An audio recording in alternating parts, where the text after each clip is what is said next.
We're doing the assessment piece right now that will inform the planning and preparing process for our action plan for 2026, so we can make the next iteration of your practice, your vision appear in 2026. So the appear process, once again, is to assess, last to now, plan, prepare, now to next, to execute, assess, report, and repeat.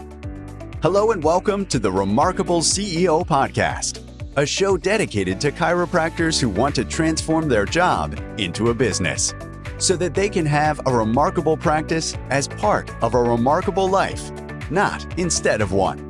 With your hosts, Dr. Pete Camiolo and Dr. Stephen Franson. At Genesis, we help successful chiropractors implement spinal decompression with a fully turnkey system that handles everything from marketing and new patient generation to systems, protocols, and ongoing support. The result?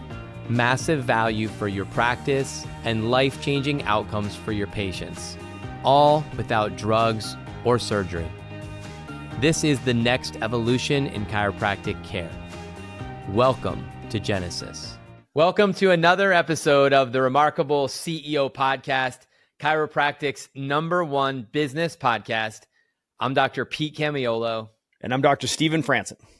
And Dr. Stephen, backed by popular demand, is you and I have some favorite episodes, and this is a favorite episode that we are doing. This is not a rinse and repeat. This is fresh, just baked out of the oven, coming in hot. Make sure that you use some hot mitts to take this one out the oven, because it's going to be exactly what you all need. I'm just going to say it right now. This is exactly where you need to be. If you were wondering if you should listen to this episode, if you're wondering if this is the right day and time, wonder no longer. This is the one you need to hear. The topic that we're about to cover from a leader's perspective is one of the most important and unappreciated. The last to now is all about this process of assessing. And it's something that many of us as leaders who love to run ahead and go fast and go far, and we love that. We're energized by that. I'm speaking to you. This is something that requires discipline. It requires restraint. It requires a level of maturity, intentionality, and the results of this are going to be exponential because of what work you do here. So, Dr. Stephen, this is the best practice that we've been thankfully able to work with so many amazing chiropractors. And if you're listening and we work with you, thank you for the opportunity to serve you, the privilege that it is to coach you and support you and your team. It's a great privilege and honor. And this is a framework that we use every year as CEOs. It's a remarkable best practice. And so we're sharing it with you on the podcast today. And we're going to have a conversation today around a 2-part series. Part 1 today is the last to now, and it's an assessment. We have a process which we created called the appear process. Actually, turns out it's a manifestation formula. And it's the acronym APPEAR, spells appear. And each letter means something. The A is the assess. And we're gonna double click on that today, and you'll be surprised how much is in the A. There's a lot underneath that one letter there. So A is where we're going today. Then the P, the first P is plan. The second P is prepare. The next letter is E is execute. And then the A is assess, which is another A, and it's another assessment. We'll talk about that on the next episode. Then it's the R, which is report. And then if we were to make the word extra special, it would have 2 R's on the end. Little BJ Palmerism right there. Throw an extra R on it. We own it. We can put a hyphen between any word we want. We can put an extra R in any word, right, Doc? Especially if you're from Boston. So the reality is that we're going to go, the second R is repeat. It's a process that's repeated. So by the way, we're just practicing what we preach. We're repeating this 2-part series. We do it every year, but we're coming in hot, Dr. Stephen. Why? Because we're coming in fresh off of a year where we had a theme called new wineskins. And man, oh man, what a prophetic declaration we made. So many of you who are listening are like, Dr. Pete, it's been quite the year.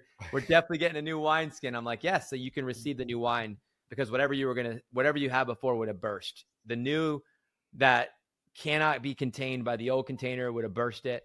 We got to have the new. You can't put that bolt that cannon onto a rowboat, you got to make sure you turn it into a battleship. So we've been running with this theme all year, Dr. Stephen, and I'm excited to do some assessment with you today. Yeah, Dr. Pete. So, we study success, right? So especially success in business and extra especially in chiropractic business, right? Because success in the chiropractic space means helping more people. It means making a bigger impact. Yes, it means making a bigger income because money follows value. We study success, and success, I love what Tony Robbins says about this. Success leaves clues. I don't know if he made that up, but that's where I heard it from. Success leaves clues. So study behaviors. We all want better outcomes. So guess what, guys? We know it. You can't do an outcome. You do the behaviors that drive the outcomes, right? So at the end of the day, we're not trying to modify your behaviors with this podcast. We're trying to change your belief system, right? We're going to go upstream from behaviors because we're interested in short-term behavior modification and you revert back to your old way of doing things. That's not going to help you achieve your goals. You've got a big vision. We actually have to get a bigger belief system so that our big vision will fit inside of there, right? And it's your belief systems that organize your behaviors drive your outcomes. So what we know to be true is everyone that is successful, and I mean sustainably successful, and I'm not projecting you the definition of success. If you ask them and everyone around them, they would be recognized as being successful. This is one of the things that they do. Okay. So they have the discipline. I love that you went there, Dr. Pete. They have the discipline to be consistent with this exercise, which is to assess, to be able to look back and say, where did we win? What did we learn? Right. So relevant to how, or relative to how we set our vision story and our goals. How did we do? Right. This part is so important. And for entrepreneurs in general, it's not natural. This doesn't come natural. Why? Because we're future thinkers.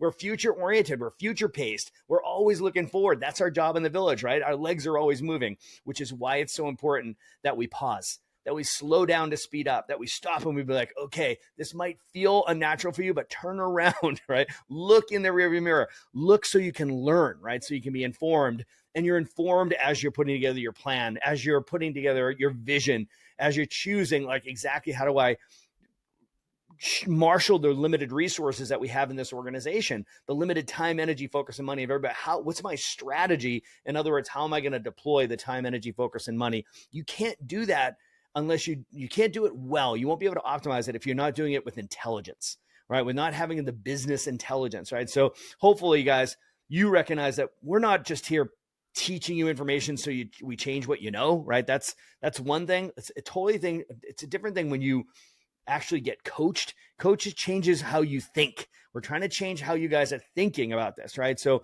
recognize that this may feel a little unnatural. It may feel like, oh man, I've got to do my homework, right? What I'd rather be doing is future pacing and talking about what are we going to do in 2026. This is water under the bridge, 2025. It would be such a mistake to miss out on all of the gold, all of the lessons, all of the turbo boosts that you'll find if you do this assessment process right. Dr. Pete, we're going to do the last to now conversation, which allows us to look back. We're going to go all the way back to 2024. We're going to take ourselves back in time to November 2024. So if you guys have been longtime listeners, we've been doing this for 6 years. This is the 6th time we've done this exercise with you. Man, my fantasy is that everybody has a journal of the last 6 years of doing the last to now exercise and the now to next, right? So if we're in 2024 and we go all the way back to last year at this time, and we're going to be vision casting for 2025, right? So you put together a vision, like a vision story. Close your eyes. I want you to see what I see, and you cast the story for your people that you're going to need to recruit to help you manifest it. That's the story that you tell. That's the first component. Then there's measurables. You have to make it objective. You have to set goals, right? So you have to have your data. So now it's objective. You set goals for 2025, and then you captured it all into a infographic, right? So the human brain loves infographics. We love images. A picture's worth what? 1,000 words, right? So the fastest way to gain clarity with your team, get everybody on the same page, is to literally get everyone on the same page, right? That's the power of the accountability grid. It's an image that you can have in a snapshot in your mind, and it says so much to your team. So we did that in 2024. The question is, did you, and do you have that handy? Because what we want to do is we want to assess, how did we do in 2025, Dr. Pete, relative to the vision that we cast in for 2024 for 2025? And I'm just going to tease you right now and let you know, our next episode, we're going to do now to next, which we're going to be talking about 2028, 3-year view, and 2026, the next iteration of the business. You're going to want to capture that, Because imagine the feeling that you'll have at the end of 2026 when you say, oh my gosh, I'm so glad I did this exercise. I'm so glad that I captured my vision story, set my goals, because now I actually have that content to compare and look at and do an assessment process. Dr. Pete, success leaves clues. And one of the things that I see is the discipline of being able to do this assessment process well to set us up for the next iteration of the business. So the word that really jumped out to me as you were going there and really helping set the frame for today's discussion is the word outcome. And here's why that stood out to me is because a lot of times when you do an assessment, it's like you said, it's going in, you feel like you're going in the exact opposite direction of where you're going. And that's why we're not energized by that, right? It's almost deflating. It's almost disappointing. You almost want to roll your eyes, like really, I can just solve that problem by getting more new patients or something like that. But it's the discipline of looking back. But here's what I wanted to make sure I stated, because you said it, and it's really important. You talked about how our beliefs organize our behaviors drive our outcomes. So if you're attached to better outcomes, which I hope all of us are, I don't know about you, but maybe you had the best year you've ever had this year. Amazing. How does it feel? Feels great, right? Yeah. Well, would you want to repeat that process again, or would you want to have a less than amazing feeling next year? Of course, we want to repeat that amazing feeling of best year ever. Maybe you didn't have the best year ever, and your feeling is this is not great. I'm not really satisfied. I'm not thrilled with the way things are. Okay, I understand it. I've wrapped my head around it, so to speak, but my heart is still not okay. I really want it to be different. That's a good place for you to be. And one of the most powerful things you could do, whether you had the best year ever, you were flat, didn't really see a lot of growth, or it's been a down year, is to look back, because your greatest influence over your outcomes is going to be your understanding of what your inputs have been over the previous year. Your inputs and your outputs. Like, you start to see that this is what we're going to identify during today's topic is, hey, we're hitting on this subject matter called last to now. And inside of this, identifying constraints and really understanding, like, hey, what did I say success looked like back in November of 2024? I'm telling you, if you haven't done this exercise, it's unbelievable. Like, you need to sit down when you do this exercise. You shouldn't be standing up. You should be sitting down. If you did this exercise last year and you've done it for 6 years, let's say with us, you break out the book. It's kind of like a photo album. Photo albums are much better to look at sitting on a couch. Do you know what I'm saying? Yeah. You need to sit down and open the album up and look back and say, wow, like, yeah, I did say that. We did put this out on paper. We did intend this, and just get a feel for where you're at. So the first part of this, Dr. Stephen, the assessment, is just to carve out some time in your schedule to do an assessment. That's right. You can't push this. You can't rush this. Block a half a day as a CEO. What are you doing today? I'm assessing. So I'm not taking any calls. I'm not having any meetings. I'm going to my favorite coffee shop. I'm going to my favorite lakeside, whatever, cafe, poolside. I'm going somewhere in the mountains. I'm going somewhere in my car where it's quiet. Nobody's going to interrupt me. And I'm just going to assess. I'm just going to look back. I'm going to make sure I have all the things I need. The information flows to you as a CEO. And you got to do the assess time. It's going to be a lot of just thinking, a lot of pondering. Bring a journal, bring a notebook, bring your pen, bring your computer, bring your laptop, whatever you got to bring. And just make sure you carve some time very soon. And now, if you listen to this episode now, you hopefully are doing this now, and just create some space to start with the assess part, Dr. Stephen. It's just, I can't emphasize that enough. Otherwise, you know what happens? Time flies, and now we're scrambling. That's right. We're trying to squeeze it in, and it's not a great assess. That's right. That's right. It's such a critical best practice, which is to block time for the most important things. So this is an example of one thing you just like, don't be like, oh, I'm going to find some time to do that. You're not going to. You're not going to find the time to do that. It's like, this is something that you'd be like, this is a priority. I do it every year. I'm going to look in the next, here we are in November. In the next 3-4 weeks, I'm going to block a couple of hours to do the assess process and the planning process, right? So we call it our appear process. Like Dr. Pete said, it was the manifestation process, right? So I love the concept of manifesting your vision story, right? So we all know the law of attraction, right? But we're also all entrepreneurial, and we're not really good at just sort of like sitting there cross-legged, envisioning things and hoping that they just appear, right? So this is the appear process. most of us, we recognize that God gives us a bike and he wants us to pedal it. Right? So it's like God gives us a piano, he wants us to play it. Right. So this is for for those of you who want to actually take action and help manifest the next iteration of the business. This is all about getting clarity. Right. So, and clarity is the greatest accelerant. So you've got to do this process. It's going to take a couple hours. Assess, plan, prepare, execute, assess, report, repeat. Right. So this assess portion is what we're talking about now, the last to now.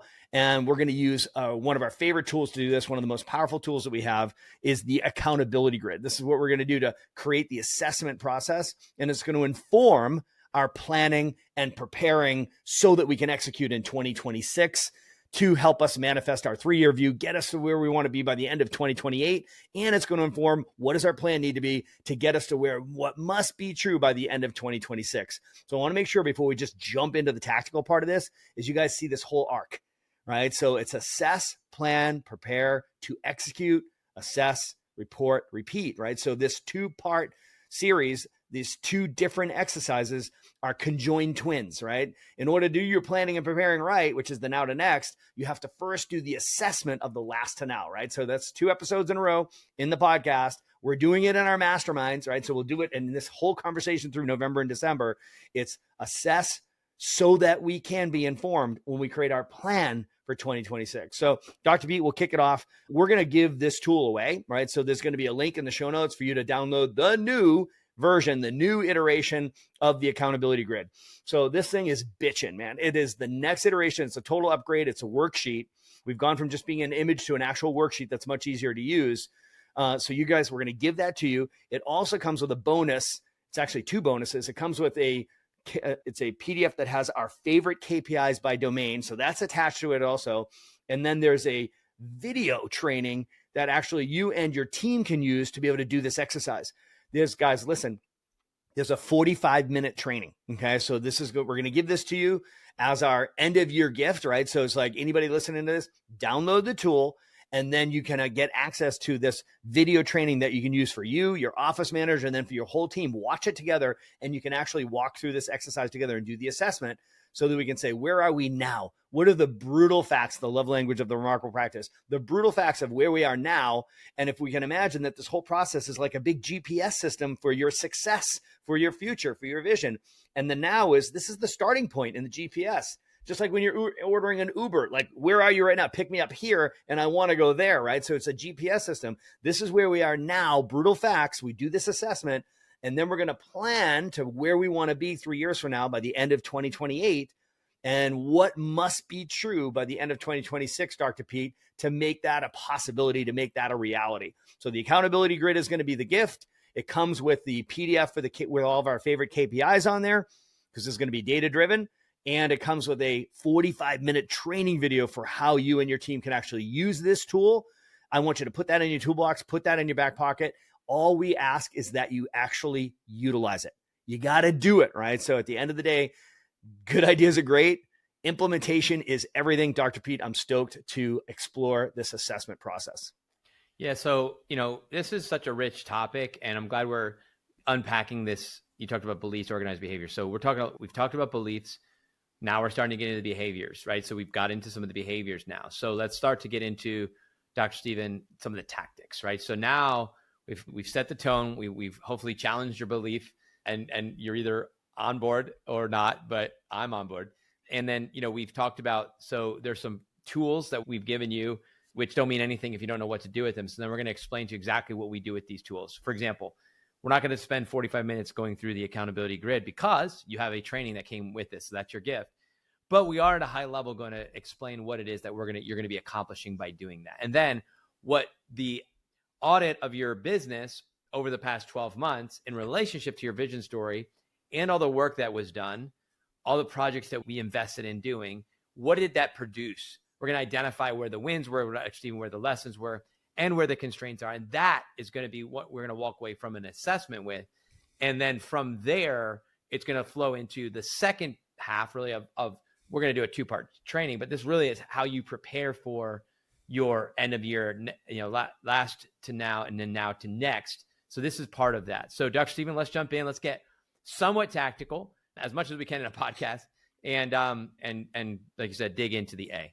be assessed. Love it. Love it. So I might add that we're going to edit this video with some of the imagery in there. So if you are like me and you like to watch podcasts on YouTube, you can follow us on YouTube as well. We'll have this on YouTube and then we'll have the imagery up on the screen. This is a perfect example of an episode where you'd like to watch it on YouTube, because now as we're walking through this exercise, you actually can see the accountability grid and some of the other imagery that we have associated with that. So follow us on YouTube. And frankly, this is a perfect example of a time when you can make that transition from just listening to actually watching us go through this, right? So, all right, so the accountability grid, so this colorful graphic, this is a tool that we use. And what you'll see across the top of the graphic are the 5 domains of the business, right? So attraction, conversion, retention, team building, and collections, if we're talking about the practice, right? And then it's marketing, sales, delivery, people, and money if we're talking about the business, right? So guys, we're free to have this conversation on either side of the chiropractic coin, right? So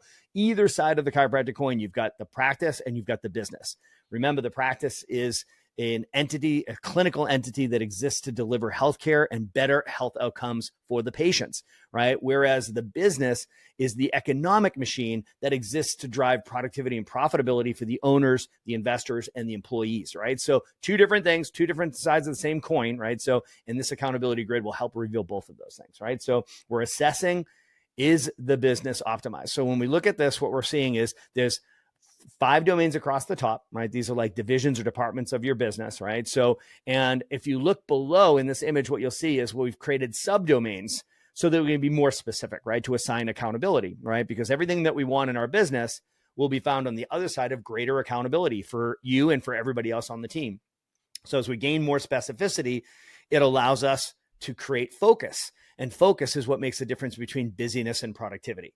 So this tool is very powerful because it creates focus, which drives productivity, and creates accountability. And everything that we want out of our business will be found on the other side of greater accountability. So this is an incredible tool. It's a grounding mechanism. It's the entire business all in one image, right? It's the entire practice all in one image. All of your operations are captured in these, what we call 15 primary functions. The 15 boxes. So we've got 5 domains. There's 3 subdomains underneath each of them. So 3 times 5 is 15. These are the 15 primary functions of your practice and of your business. These are the things that are happening. Okay. Whether you're aware of them or not, they happened last week. They're going to happen this week. They're going to happen next week. So it's not a question of whether these are happening inside of the chiropractic practice and business. The only questions you have to ask are, number 1, is it optimized? And number 2, who owns it?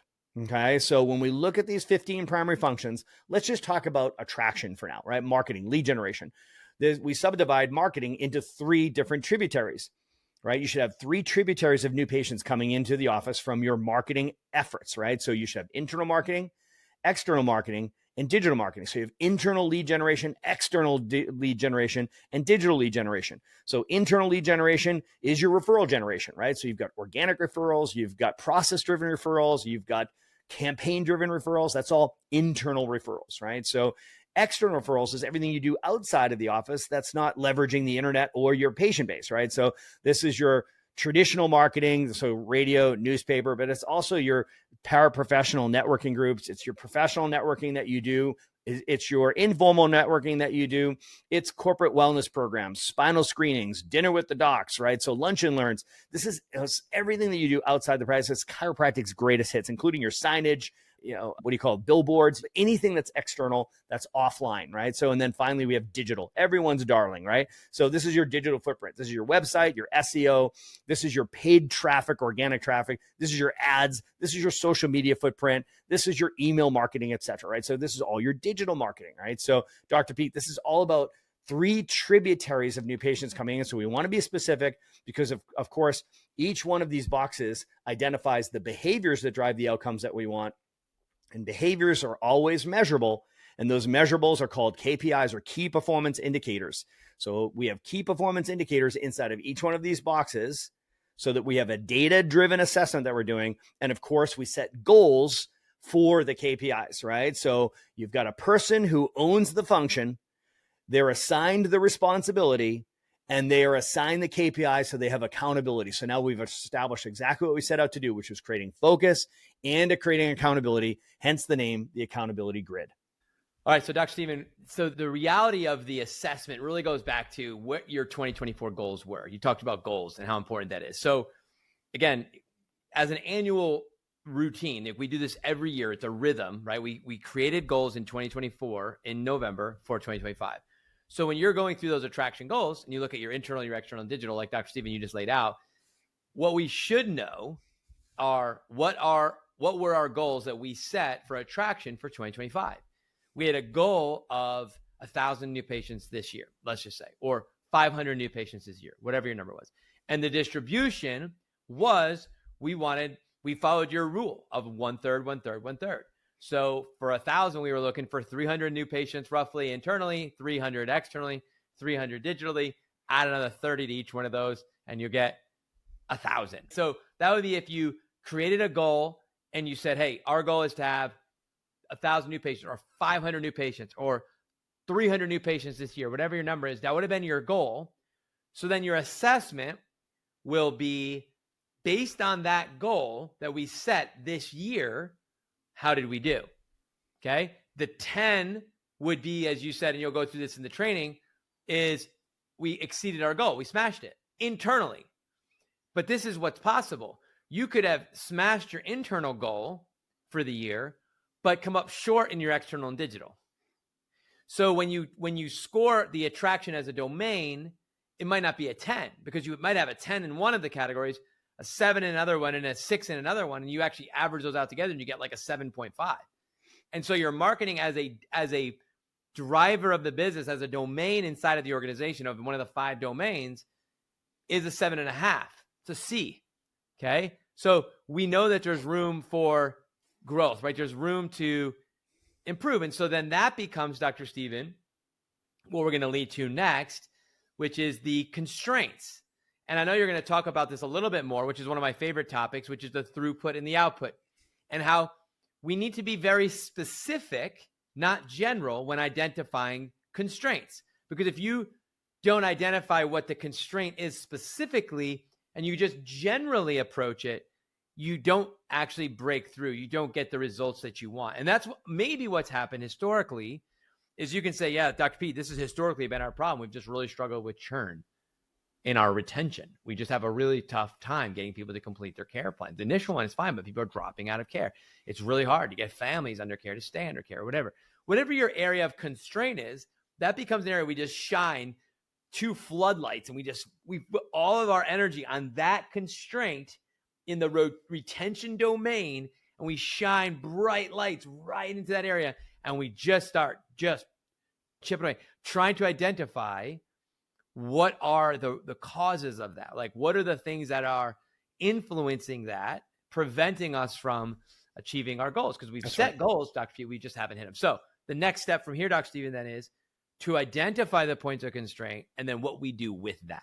That's right. So let's get into the scoring system. We're not going to walk through all 15 primary functions, but to Dr. Pete's point, has to be data driven, right? So it's like, we're going to look at it from the perspective of you set goals in 2025, and relative to the goals that you set, we're going to ask 2 questions. Number 1, is it optimized? And the second question is, who owns it? Okay. And we're going to ask it in that order. So the first question, is it optimized? We score each one of these 15 primary functions 0 to 10. And these numbers aren't just like, oh, I feel like it's a 9 or I feel like it's a 6. That's not what we're talking about. We're doing data driven, right? So you actually have the data, your outcomes from 2025. You set the goal, right? And then you say, is it optimized? 0 to 10. 10 means you actually exceeded goal. You smashed your goal. 9 means you hit your goal. 8 means if we finish strong in December, we're going to hit our goal, right? So we're close. So as long as we have a strong finish in December, we're wicked close, we're going to hit our goal. That's an 8. A 7 is close, but no cigar. You know, you're like, we're going to get close, but we're not going to hit goal. Or we got really close and we didn't hit goal, right? That's a 7. A 5 is worse than a 7. A 3 is worse than a 5, and a 1 is worse than a 3, right? So score yourself accordingly. First question, is it optimized 0 to 10 based on the outcomes, based on data, not how you feel, okay? The second question is who owns it, and we're going to come back to that. I want you guys to understand this concept of constraint first that Dr. Pete's making reference to. So I love how Alex Hormozi teaches us. It's brilliant. If you envision, there's a 5-lane highway, right? So if you've ever been on a 5-lane highway, what you recognize is that there's a throughput potential of that 5-lane highway, right? Which is 5 lanes of traffic. So on a 5-lane highway, everything clear and running, that throughput potential, how much traffic can get through that 5-lane highway is 5 lanes of traffic. Made sense?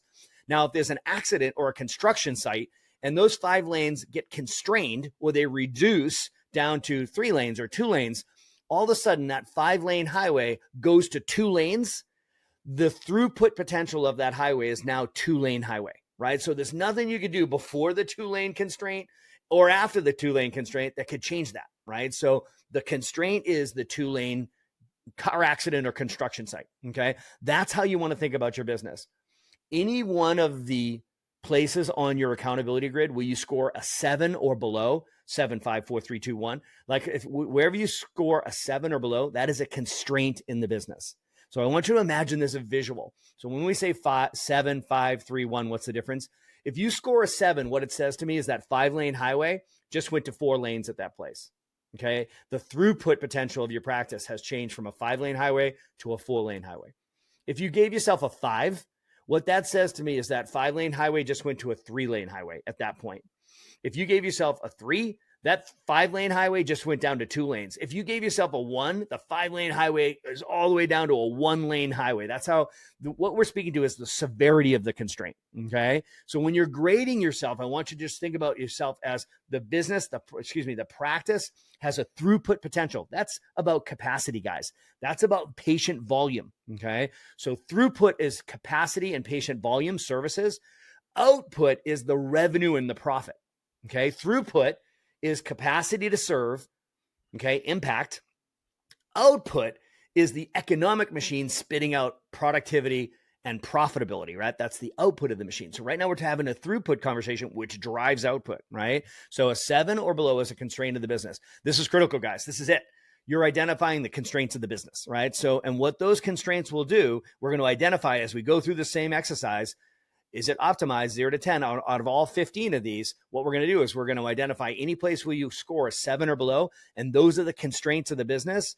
Those constraints will become the projects for your planning and preparing for 2026 as we look for now to next. Okay, so you're identifying the constraints, and as Dr. Pete said, we're going to point all our resources at those constraints, and we're going to fix our shit. We're going to address the constraints of the business, right? So that we can increase the throughput of the practice. So Dr. Pete, there's a series of questions that we'll ask. The first one is always who owns it, right? Because it's almost always a who, not a how, right? And what I want you to do is identify that person who's accountable to that responsibility. Who's the person that owns that task, right? That primary function of the business, right? Who owns it? And we'll ask questions like, do we have the right person in the right seat? And then is it how they focused on the right work the right way? So first question is who owns it? Because very often it's a person. Then we'll get into, well, if it's not a person, then maybe it's a process. We just don't have the system that we need to do it. So it's a process issue.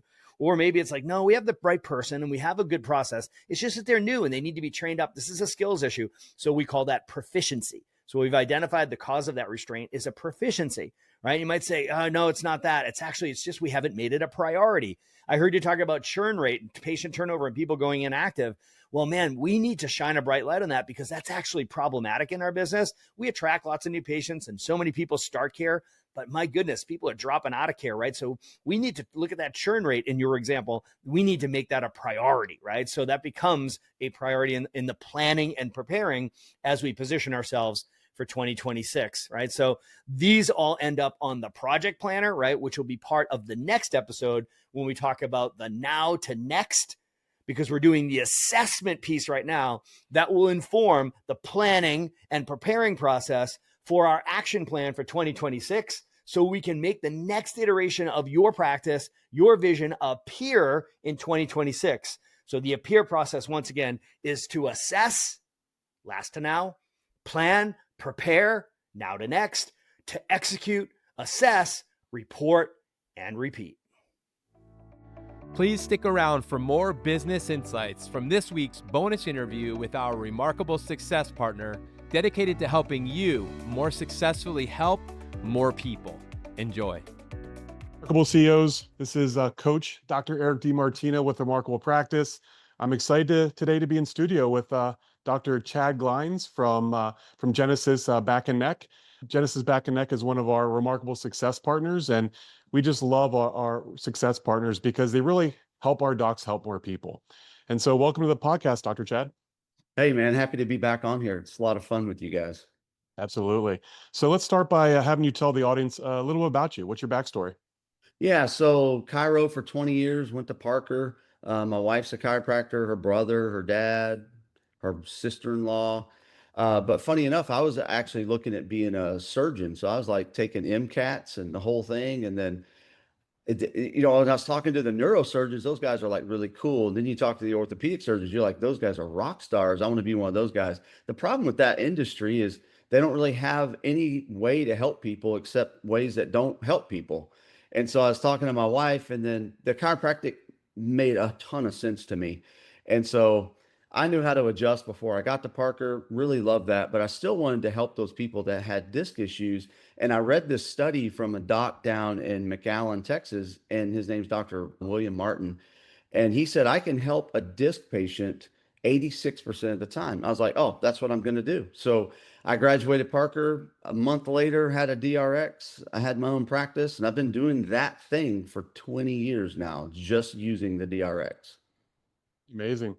Yeah, it's funny because I was just having a conversation yesterday with one of my patients, and they were a newer patient. They came to our Better Results Faster workshop, and they kind of learned about chiropractic and nervous system. And she had said to me, she's like, Doc, how come there's like no focus on the nervous system in healthcare? There's like no doctors ever talked about or checked my nervous system, and she just learned it's the most important system in the body.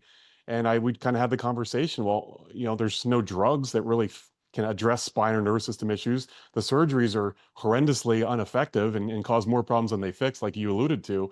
And so it's just something that's just missed in healthcare right now, the most important system in the body, and there's really no way for them to address it. And obviously, that's the role we step into as chiropractors. So that's great that you had that realization so early in your career.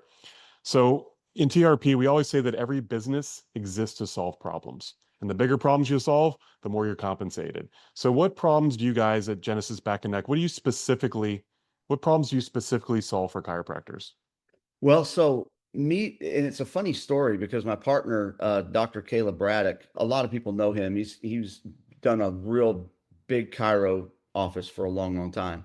And he's circled himself with a lot of chiropractors. Now, me, on the other hand, I was kind of the oddball out because all I ever used was a DRX. And then I developed the protocol that we use at Genesis. And through that period of time of me developing that, I took away a lot of my adjusting. And when I teamed up with Caleb to partner Genesis to move out into the space, he's like, so you don't adjust? I was like, no, because, you have to imagine if you have a clear like pool of water and you throw one muddy pebble in it, well, now you really don't see clear through that. And so I had to find a way to create a standard of care for decompression that made sense that you could track without outside influence. I wanted to be sure that if this machine is claiming to actually repair a disc, I want to prove that. And you're going to stand on your research. So I developed all that. And so the problem that we now solve for chiropractors is being able to reach just disc patients through really targeted marketing, but give them a way to treat them without abandoning your principles. So it's funny that we call it just evolve. We call it principled decompression because then the chiropractic adjustment allows the body to innately heal itself because that's what it's designed to do by removing nerve interference. Well, we're doing that same exact thing. We're just doing it using a machine to pull the disc back in where it belongs to allow the disc to heal. And so we really only treat disc patients at Genesis, and we partner with docs all over the country now, helping them do that. And it's really rewarding to see what Genesis has become with 80 something clinics now. Great. Yeah, and there's a lot of decompression. We see it all over the place. Some chiropractors do it, some don't. I'm sure there's a lot of listeners out there that are maybe interested in either doing it better or starting from scratch. So what does Genesis Back and Neck provide that like why would I go to you guys versus just going out and buying a DRX and trying to implement it myself? Like what value do you guys bring that a doc should go to you instead? Yeah, that's a good question. That's the number one question that we get asked. So You can go buy a DRX 9000 and you can treat people. The problem is if you buy one, you're going to treat people one way. The guy down the street with the tables treating people a different way. Well, so we created a standard of care, the protocol that I developed. That's the first thing. The second thing is we don't just bring people on for the sake of having locations. So our business model is totally different than anything else. We actually partner with every single doctor. Another thing that we do is we do not ask that chiropractor to provide Genesis any patients. Now, does that happen? Of course it happens. But we stand on the fact that we understand decompression marketing so well that we will drive patients into your clinic, but it's an island. So we create an entirely new business. We put that business inside your already successful chiropractic office, and they are two separate things. And so one does not interfere with the other because it just gets messy in business. So we cleaned all that up, provide all the systems, the protocols, and then we run a real deal decompression business. And at the end of the month, we collect money and then we do a partner split. And it works so well. I didn't really expect it to take off like it has, but it's been really awesome to see chiropractors that been wanting to tackle these disc patients that are so hard to reach a lot of times, and now being able not to just find them, but successfully treat them and get them better and holding the doctor's integrity, the patient's integrity intact while doing it. It's not like a big salesy thing. It's very, very uniquely positioned to have the highest level of integrity. That's what we stand on the most. Great. I love that. A lot of our CEOs are very busy docs, right? And certainly they want to maybe add services to further help their people in their community. Sure. How, I'm always looking, if I'm going to do something, I want to be turnkey, right? Because I'm a busy guy. I don't have a lot of time to reinvent the wheel. Is how turnkey is your system? How much time like the CEOs listening to this call that might be interested, how much time is required on their end versus what you guys will do to make this implementation simple? Well, the implementation is the part that we hear the most praise on. So Caleb and I, as we grew, we really invested in building a corporate team that's going to help us streamline the whole thing. We call this a bolt-on turnkey system. So you don't really have to do anything. Once you sign up, if it's for you, you sign up every step of the way. We're kind of holding your hand and making sure that the entity is created. We create the bank account. We get you all the systems. We take care of the training. You come to our office, we train you. You get to watch us do consults. You get to see our flow. I mean, all the things are done. Day to day, all the doc would need is 10 to 12 hours a week dedicated to just doing consultations for decompression patients. If you can do that, and then the timeline is a little weird because the machines have to be built. So what happens is from the time you sign on and you say, all right, let's go, to the time you open is about 3 months because it takes 90 days to build the machine. But within that 90 days, all the steps are handled for you. So you're not constantly going back and forth and taking all this time and you're confused what's going on. No, it's all laid out, drawn out for you. So it's a very clear path from I want to do it to let's see a patient on day one. Yeah, that's great. And so it takes kind of the guesswork out, It right? does. You partner with a doc. Most of our docs who have not done this have no fluency around how to do it right. So you guys come in, give the protocols, give the systems and procedures, even drive the new patients to them, correct? Yep, that's right. We handle all the marketing and we teach you how to do everything. I've been doing it 20 years. Genesis has been expanding for 7.5 years, and we've gotten really good at it now. I always tell everybody when we talk about this stuff, it took us about 50 offices to really dial it in, but now we've got it down really well. It's really turnkey now. Great. So we always coach our CEOs that they need to focus on return on investment, right? Mhm. Whatever you do, people will ask me, hey, doc, how much should I spend a month on marketing? And I tell them as much as you can, as long as you're getting a positive return on investment, right? It's not the amount that you spend, it's what do you get on the other side of that. And so can you give some basic numbers or stats around what a typical new client could expect as far as a return on investment for working with you guys? Yeah, absolutely. So it is its own business and it has its own overhead. But I'll say this. So we've had docs that tried to do decompression and they're like, I can collect 6 to 10,000 a month pretty easy. If we're not doing 40,000 a month, then we feel like we're failing. So 40,000 is our floor. It runs about a 60% profit margin, somewhere in there. Now, that being said, we have docs that start with us and they're happy with 40,000 every month, and that's great. They're putting pretty good money in their pocket. Or we have some really high level achiever partners, and they did 146,000 in their very first 30 days. So the spectrum is what's your bandwidth like? What do you look at? Where can you focus your energy? If you have some energy to focus, the ROI speaks for itself. We don't have anyone that's really losing in that manner. That's great. If you can do a 60% profit margin, and you can get, 40 grand as your floor. Some basic math was about $24,000 a month in profit. That's And right. so that's the floor. Yep. That's great. Love it. So, what is the best step for our listeners to get in contact with? If they want to learn more about how Genesis Back and Neck can help them in their practices, what's the best way for our listeners to reach out and contact you guys? Yeah, the first step would be just go to genesisback.com/join. If you go to that, you'll fill out a very basic form, and then we'll contact you. You'll probably get a call from our COO. She's been with us from the beginning. And then we'll get some basic info, and then you'll get connected with me and Caleb. We'll have a call, and we'll start the process. If it sounds like something that you want to do, then the process gets started. We do market analysis for your area and the whole bit. So genesisback.com/join. Perfect. Well, thank you, Dr. Chad, for joining us today. Thank you so much for being a remarkable success partner, and again, supporting our docs and getting out there and helping more people.